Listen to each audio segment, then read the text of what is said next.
نبی پاک علیہ الصلاۃ والسلام نے جو کچھ بیانات ارشاد فرمائے ہیں، ہمارا کام یہ ہے کہ ہم نبی سے لیں اور اپنے فرقے اور اپنے عقیدے اور اپنے نظریے، ہمارے لوگوں نے یہ کہا، ہمارے بزرگوں نے یہ کہا، یہی صنم ہے تمہارے، یہ صنم ہے۔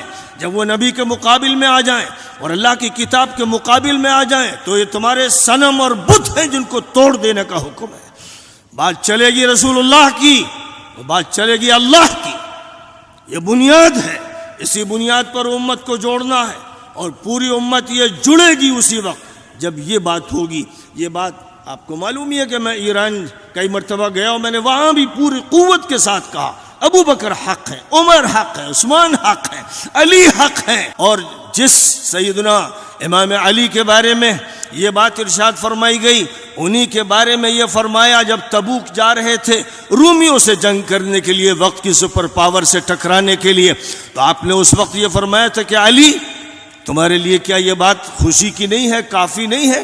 انت بمنزلت ہارون، انت منی بمنزلت ہارون من موسیٰ، تمہارا مجھ سے تعلق وہی ہے جو ہارون علیہ السلام کا موسیٰ علیہ السلام سے تعلق تھا، الا انہ لا نبی بعدی، ہمارے بعد کوئی نبی نہیں ہوگا، لہذا صرف نبوت کا استثناء ہے، باقی موسیٰ اور ہارون کے درمیان جو تعلق تھا، علی تمہارا اور میرا وہی تعلق ہے۔ اور کہیں فرمایا علی منی وانا من علی، علی میرا ہے، میں علی کا ہوں۔ آپ نے یہ مقام ان کو عطا فرمایا، اور ظاہر ہے کہ ان کی سیرت کے بڑے بڑے مقامات ہیں۔ اور پھر اس کے بعد جب آپ نے سن 10 میں حج فرمایا، جب حج فرمایا، اس حج سے واپس ہوتے ہوئے 18 ذی الحجہ کو غدیر خم کے مقام پر تمام صحابہ کو رکنے کا حکم فرمایا، جن کی تعداد تقریباً 40,000 تھی، اور ان کو روک کر اور علی کو بلایا اور ان کو اپنے ساتھ کھڑا کیا، اور اس کے بعد پھر آپ نے مخاطب کرتے ہوئے اپنے تمام صحابہ کو مخاطب کرتے ہوئے جو بات ارشاد فرمائی، جس کو 25 صحابہ سے محدثین نے نقل کیا ہے، اور جس کو امام احمد کی مسند میں ذکر کیا ہے، عبد بن حمید کی مسند میں، امام مسلم کی صحیح میں، سنن دارمی میں، سنن ترمذی میں، سنن نسائی میں، صحیح ابن خزیمہ میں، طبرانی کی معجم کبیر میں، حاکم کی مستدرک میں، اور البانی صاحب کی السلسلۃ الصحیحہ میں، جو نبی پاک علیہ السلام نے تقریر فرمائی غدیر خم پر، جس کے بارے میں یہ سمجھتے ہیں جاہل لوگ کہ وہ تو شیعوں کا مسئلہ ہے، اور ہماری تمام کتابوں میں جو بنیادی کتابیں ہیں ان میں اس حدیث کو پیش کیا گیا کہ آپ نے فرمایا اے لوگو، میرے وصال کا وقت قریب ہے، اور میں تمہارے درمیان 2 بھاری ذمہ داریاں دے کر جا رہا ہوں، اگر تم نے ان کو مضبوطی سے تھامے رکھا تو تم ہرگز گمراہ نہیں ہوگے، ایک اللہ کی کتاب اور دوسرے میرے اہل بیت۔ حضرت علی ساتھ تھے، اور حضور پاک علیہ السلام نے ہاتھ ان کا پکڑ کر سب کا سامنا کرایا تھا، 40,000 صحابہ کے سامنے آپ نے گواہ بنایا تھا، اے لوگو 2 بھاری ذمہ داریاں میں تمہارے درمیان چھوڑ کر جا رہا ہوں، ایک اللہ کی کتاب ہے اور ایک میرے اہل بیت ہیں، جن میں سر فہرست سرخیل ان کے امام علی بن ابی طالب علیہ السلام تھے۔ فرمایا کہ یہ 2 چھوڑ کے جا رہا ہوں، اور جو بھی ان کو مضبوطی سے تھامے رہے گا وہ ہرگز گمراہ نہیں ہوگا۔ نبی پاک علیہ السلام نے یہ ارشاد فرمایا، وہ فرمایا وَلَن يَفْتَرِقَا حَتَّى يَرِدَ عَلَيَّ الْحَوْضَ، قرآن اور اہل بیت کبھی جدا نہیں ہوں گے یہاں تک کہ حوض کوثر پر میرے سامنے آئیں گے۔ اب اس کے بعد مزید پھر یہ فرمایا، حضرت علی کا ہاتھ پکڑے ہوئے تھے، فرمایا من کنت مولا فعلی مولا، میں جس کا ولی ہوں علی اس کے ولی ہیں۔ اس سے زیادہ کیا کہتے نبی پاک علیہ السلام؟ میں جس کا ولی ہوں علی اس کے ولی ہیں، علی تمام مؤمنوں کے ولی ہیں۔ اور فرمایا جو علی کا ساتھ دے اے اللہ تو اس کا ساتھ دے، اور جو علی سے دشمنی کرے اے اللہ تو اس سے دشمنی کر۔ امام ذہبی، حافظ ابن حجر، امام سیوطی، محدث عجلونی، شیخ البانی، سب نے اس حدیث کو متواتر کہا ہے، اور متواتر کا وہ درجہ ہوتا ہے جو قرآن کی آیت کا ہوتا ہے۔ حضرت عمار ابن یاسر کے بارے میں فرمایا سر سے پیر تک یہ وہ بندہ مومن ہے جس کے ریشے ریشے میں ایمان ہے، یہ جہاں ہوگا وہاں حق ہوگا، اور جس راستے سے یہ الگ ہوگا اس کے خلاف ہوگا، وہ باطل کا راستہ ہوگا۔ نبی پاک علیہ السلام نے حضرت عمار کے بارے میں یہ بات فرمائی، صحیح حدیثوں سے ثابت ہے ہماری تمام کتابوں میں۔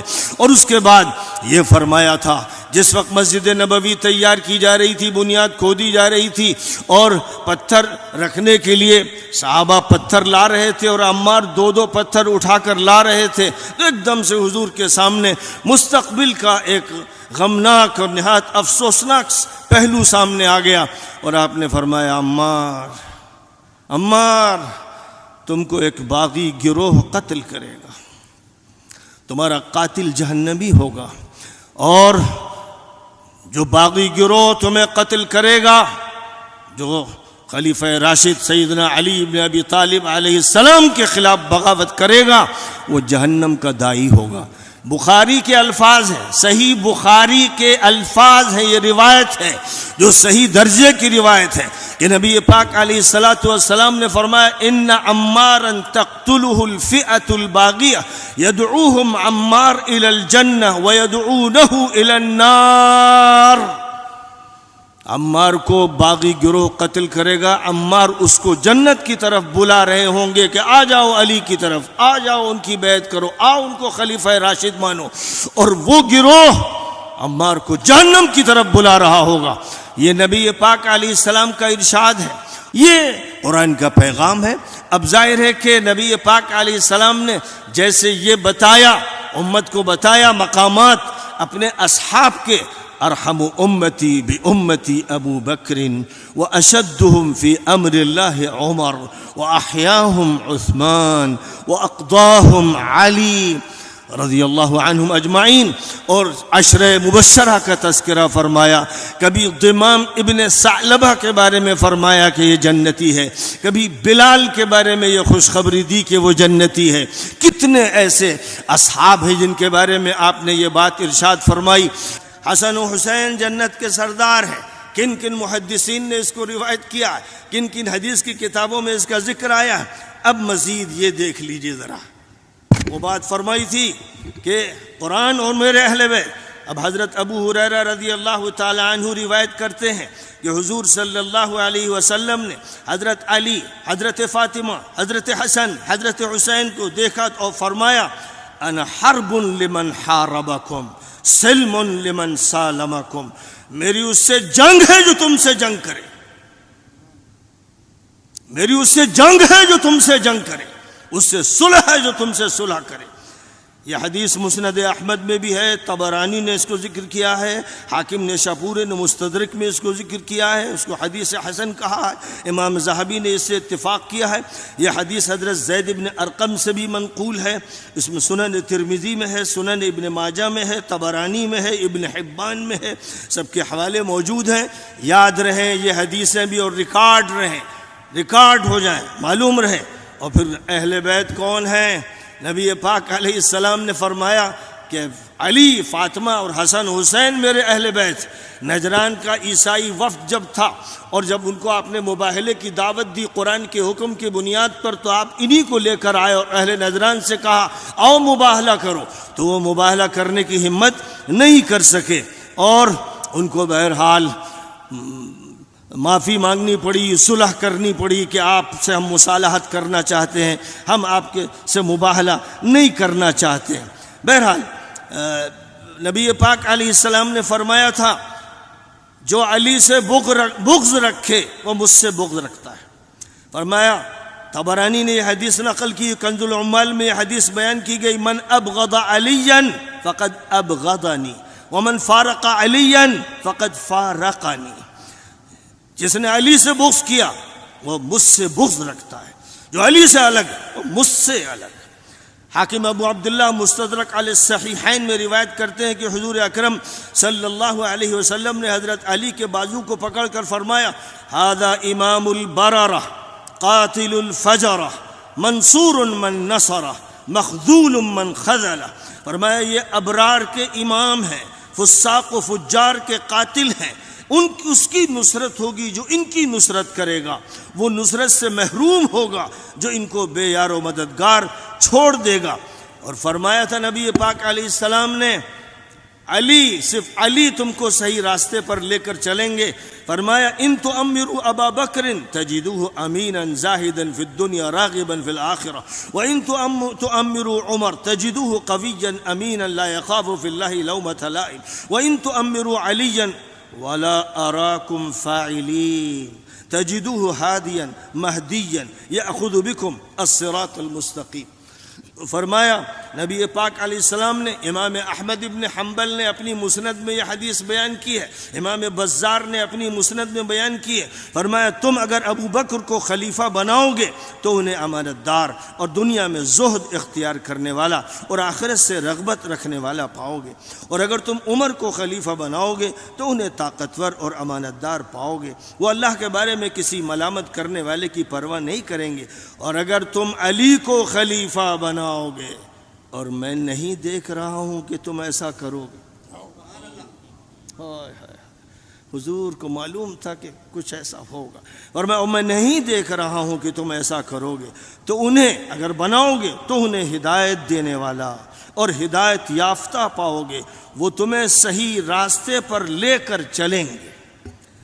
بہرحال اب میں آپ کے سامنے یہ بات بھی رکھ دوں کہ حضور پاک علیہ السلام نے جو باتیں ارشاد فرمائی، ایک طرف تو یہ کہ جو بھی علی کے خلاف بغاوت کرنے والے ہوں گے وہ باغی ہوں گے، جہنم کے داعی ہوں گے، بخاری کی صحیح ترین حدیث ہے اور جس کو متعدد صحابہ نے نقل کیا. اب ایک اور روایت جو حضرت عثمان نے بیان کی، حضرت ام سلمہ نے بیان کی، حضرت ابو ایوب انصاری نے، حضرت ابو ہریرہ نے اور دیگر متعدد صحابہ سے منقول ہے. تو ایک وہ روایت جو حضرت عمار کے بارے میں، اور دوسری بات حضور پاک علیہ السلام نے فرمائی خلافت راشدہ 30 سال رہے گی، خلافت راشدہ 30 سال رہے گی، اس کے بعد کاٹ کھانے والی بادشاہت کا دور ہوگا. یہ صریح الفاظ ہیں اور ایک حدیث میں نہیں، متواتر درجے کی حدیث. اس کے بعد کاٹ کھانے والی حکومت اور بادشاہت کا دور ہوگا، اور اس کے بعد پھر سرکشی کی جابرانہ ظالمانہ حکومت کا دور ہوگا. یہ نبی پاک علیہ السلام کا ارشاد ہے، مسند احمد میں ہے، سنن ابو داود میں ہے، سنن ترمذی میں ہے، ابن حبان میں ہے، مستدرک حاکم میں ہے. اور اسی طرح حضرت ابو سعید خدری رضی اللہ تعالی عنہ سے روایت ہے کہ حضور پاک علیہ السلام نے فرمایا ناکسین، قاسطین اور مارقین سے جنگ کا علی کو حکم دیا گیا. جب ان سے پوچھا گیا کہ یہ کون لوگ ہوں گے جن کے بارے میں یہ باتیں کہی گئی، قاسطین سے انہوں نے مراد یہ شام کے لوگ ہوں گے، ناکسین سے مراد عہد توڑنے والے ہوں گے، اور مارقین سے مراد دین سے خارج ہو جانے والے ہوں گے. بہرحال ہاں، جنہوں نے علی کے خلاف کارروائی کی اور سینکڑوں صحابہ کو اور ہزاروں تابعین کو شہید کیا، بغاوت کی وجہ سے شہید کیا، 35,000 شہادتیں ہوئی. جنہوں نے یہ کیا، نبی کہہ رہے ہیں، نبی وہ جہنم کے داعی ہوں گے. کسی کو برا کیوں لگتا ہے کہ تم نبی کے منہ میں لقمہ ڈالو گے؟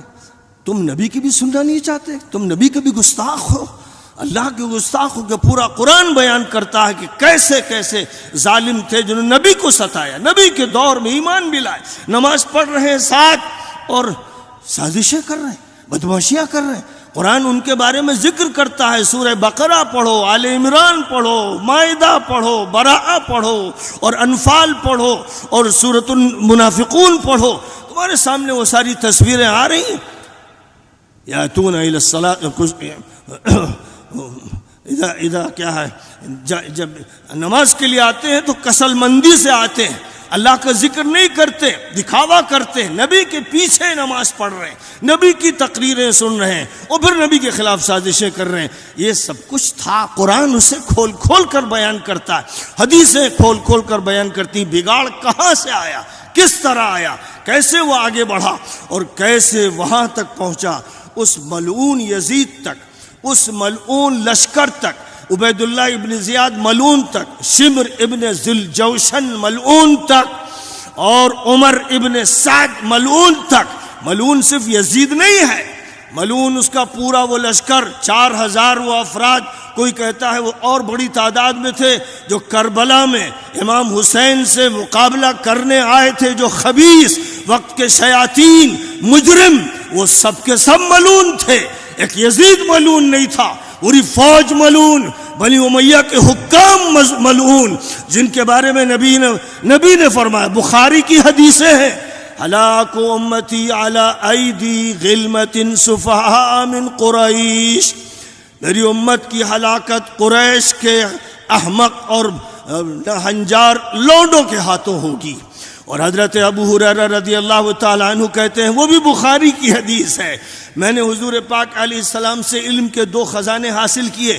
ایک خزانہ، ایک خزانہ میں نے تمہارے درمیان عام کر دیا، ایک خزانہ ایسا ہے کہ اگر میں اس کو زبان پہ لاؤں گا تو میری گردن کاٹ دی جائے گی. ابو ہریرہ کا انتقال 59 میں ہوا ہے، اور جس دور کو انہوں نے گزارا ہے، ابو بکر کا دور گزارا، عمر کا، عثمان کا، علی کا، اور اس کے بعد جو ظالم حکومت تھی اس کا دور. اس دور کے بارے میں وہ کہہ رہے ہیں کہ اگر میں حضور کی وہ حدیثیں بیان کر دوں تو میری گردن کاٹ دیں گے. وہ حدیثیں ان کے بارے میں خود حضرت ابو ہریرہ نے کہا، وہ ظالم حکمرانوں اور مجرم گورنروں کے ناموں کے ساتھ مجھے معلوم ہے. جس وقت مروان نے یہ کہا کہ اچھا وہ لونڈے، کہا کہ ہاں لونڈے، میں نام بتا سکتا ہوں. اور مروان کے بارے میں، اس کے بارے میں حضرت عبداللہ ابن زبیر صحابی اور حضرت عائشہ صدیقہ صحابیہ اور ام المؤمنین کی حدیث ہے. فرمایا کہ ہم نے حضور پاک علیہ السلام سے سنا، آپ نے فرمایا کہ مروان اور اس کا باپ یعنی حکم اور اس کا بیٹا یہ ملعون ہے، اللہ کے نزدیک ملعون ہے. یہ وہ مروان تھا جو مسجد نبوی میں حضرت علی کو گالی بکتا تھا جمعے کے خطبے میں، تو حضرت حسن کمرے میں چھپ جاتے تھے کہ اس کی بات نہ سنیں. اور اس کے بعد حضرت ام سلمہ رضی اللہ تعالی عنہا نے ایک خط لکھا اس دور میں امیر معاویہ کو کہ کیا اب مسجد نبوی میں حضور کو گالیاں دی جائیں گی؟ تو ادھر سے کہا گیا کہاں دی جا رہی؟ کہا کہ حضور نے فرمایا تھا من سب علی فقط سبنی، جس نے علی کو گالی دی اس نے مجھے گالی دی. تو یہ حضور کو گالیاں دی جا رہی، یہ مروان ملعون خبیث یہ گالیاں بک رہا ہے. اور حضور نے فرمایا تھا، وہ حدیث بھی صحیح ہے، کہ میں نے دیکھا مستقبل کے بارے میں نے دیکھا کہ حکم اور اس کے بیٹے میرے ممبر پر بندروں کی طرح اچھل رہے. وہ مروان تھا. بہت سی حدیثیں ہیں، ظاہر ہے کہ وقت آخر میں کم رہ گیا، مجھے تو بہت کچھ کہنا تھا. اور اس کتاب کے بارے میں علامہ طاہر القادری صاحب ایک بڑے صاحب علم ہیں، بڑے صاحب روحانیت ہیں.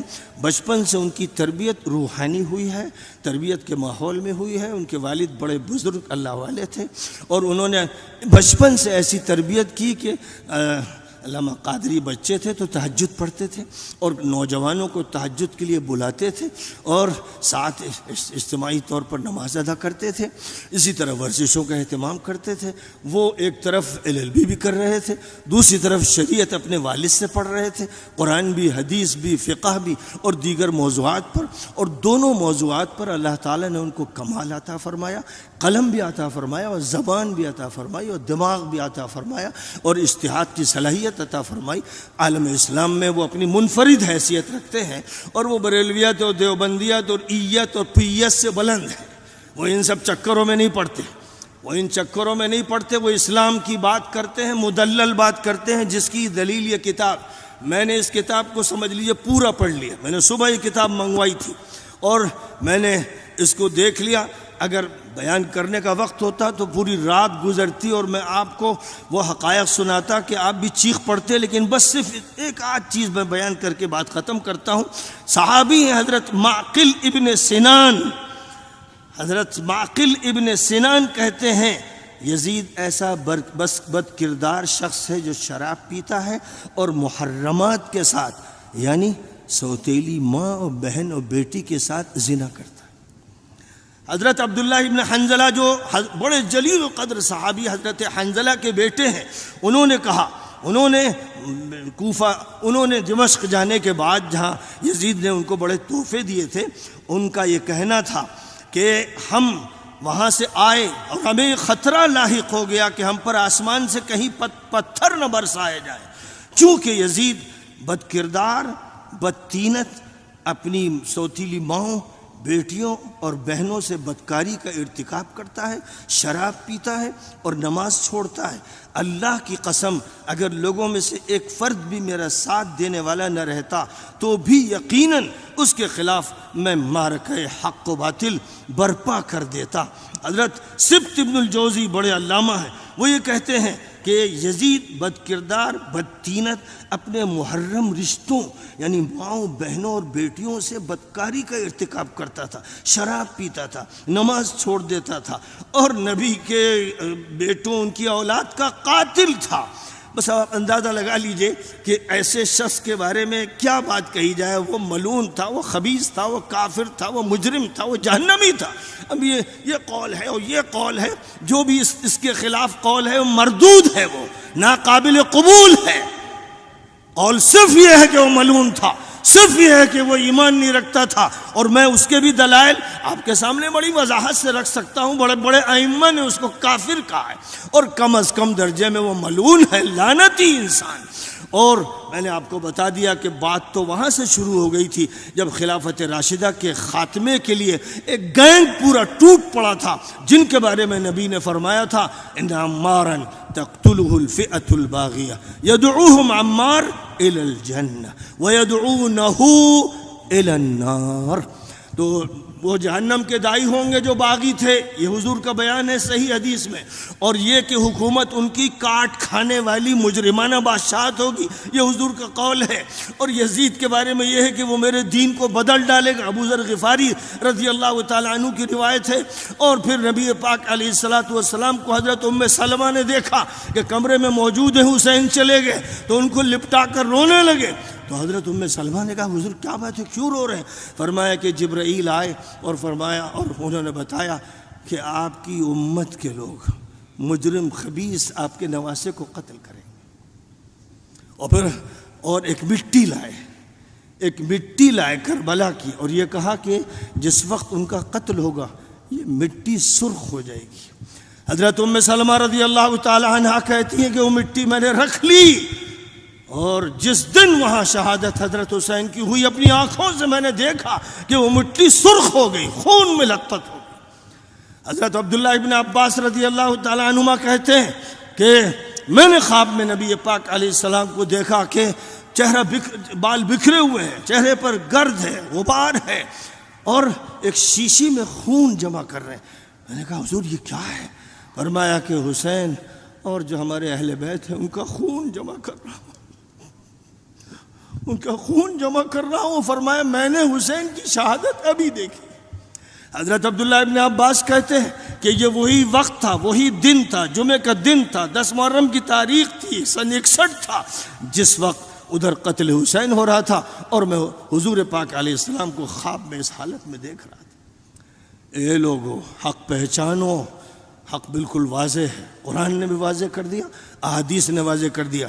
جو لوگ بھی فتوے بازی کرتے ہیں، جھوٹ بولتے ہیں، الزام تراشی کرتے ہیں، خدا کی قسم وہ یزید کے ساتھ جہنم میں جائیں گے۔ وہ مجرم ہے، وہ خبیث ہے، بدتینت ہے، نبی کو اذیت دینے والے مجرم، جن کے بارے میں قرآن نے کہہ دیا ان الذین یؤذون اللہ ورسولہ لعنہم اللہ فی الدنیا والآخرہ واعد لہم عذابا مہینا۔ ایسے تمام مجرموں کے لیے اللہ نے اہانت والا عذاب طے کر رکھا ہے، تو وہ بچ نہیں سکتے جو یزید کا ساتھ دیتے ہیں اور پھر جو بھی باغیوں کا ساتھ دیتے ہیں۔ خدا کی قسم بچ نہیں سکتے۔ قرآن صریح ہے، حدیث صریح ہے اور صحیح حدیثیں ہیں، اور ہماری جو کتابیں کہلاتی ہیں یعنی بخاری، مسلم، ترمذی، سنن ابو داؤد، سنن نسائی وغیرہ وغیرہ، ان کتابوں میں یہ ساری تفصیلات بیان کی گئی ہیں۔ حق بالکل واضح ہے، اس کے خلاف جو جرگہ، جو گینگ کوشش کر رہا ہے، یہ اس دور کا یزیدی گینگ ہے، اس کو شکست دینا ہمارا کام ہے اور اللہ ہمیں نصرت دے گا، مدد دے گا۔ قادری صاحب کو اللہ مبارک کرے، انہوں نے ایک دستاویزی کام کیا، یہ ایک ڈاکومنٹیشن کا کام ہے، بہت بڑا کام کیا ہے۔ مدلل طور پر اتنے دلائل پیش کیے ہیں کہ کوئی بھی سنجیدہ انسان انکار کر ہی نہیں سکتا، اسے لازماً ماننا ہے۔ کاش لوگوں کو توفیق ہو جائے کہ وہ یہ کتاب پڑھیں، اور کاش کہ توفیق ہو جائے کہ حدیث حضور کی پڑھیں اور حضور کی شان میں گستاخی نہ کریں۔ وآخر دعوانا ان الحمد للہ رب العالمین۔